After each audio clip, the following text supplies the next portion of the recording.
This training will cover the contract vendor assets. This role can be used from your project manager user or your inspector. To get to the contract vendor assets, click on the contract vendor assets button.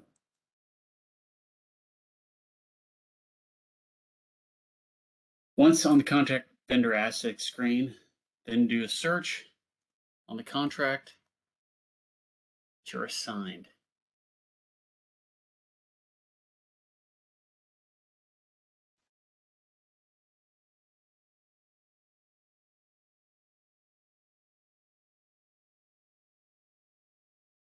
It'll list all the, when the contract comes up, it will list all the contractors that are assigned to that contract, starting with the prime, then all the subs.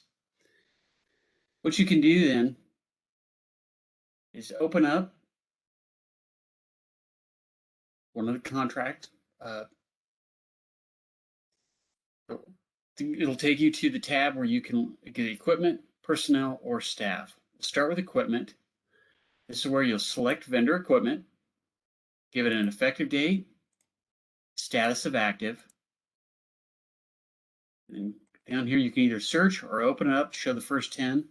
What you'll want to do is go in and select the type of equipment that contractor will be using on the job. Say settling torch, air compressor, aero board. Once you have all the equipment that they would possibly use in the job, you can also load more if needed. But once it's all there, you can click Add Contract Vendor. So that's added. Then you can go to the next tab, which is Personnel. So we'll go to Select Vendor Personnel. Again, effective date, status, show the first 10. And you could say, go in here and general labor, maybe you're an iron worker. Is there an asphalt worker? Well, add these to the contract vendor. And then hit save. The next one is staff. Select vendor staff. Effective date, status, and check. And it'll bring the staff that we have in the system. If it's not showing, you can load the next few, scroll through the list, and select the staff that the contract will be using, and hit save. Okay, now this is for the prime. If you want to go through, click on the overview button, and we can go through each one of the subs. We'll do the same thing. Select the vendor equipment, give it the effective date, make it active in search, and what kind of equipment that this sub will be using, and hit save. This contract vendor assets is very important to use because this links with the daily work report that the inspectors will be using.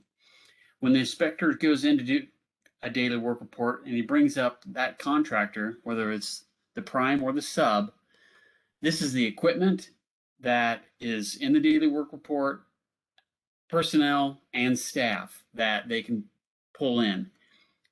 If an inspector goes in to complete a daily work report and they are not seeing the right equipment or enough equipment, personnel, staff, you'll need to go into the vendor assets, contract vendor assets, and add that to it.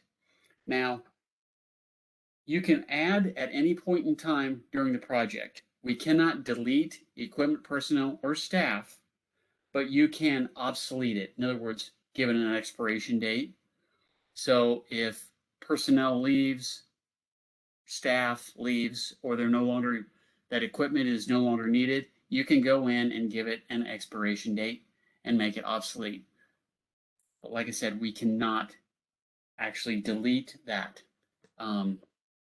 This way, the reason for that is a daily work report may have used that staff or equipment, and if we delete it for historical purposes, it will change that daily work report. So if we obsolete it, the daily work report, the data on there is still good, and all the information we have in the contract vendor assets will work. With that, if you ever have any questions or concerns when completing the contract vendor assets, you can contact us. Our phone number is on the homepage, and email for any types of questions. We'd be happy to help you out. Thanks.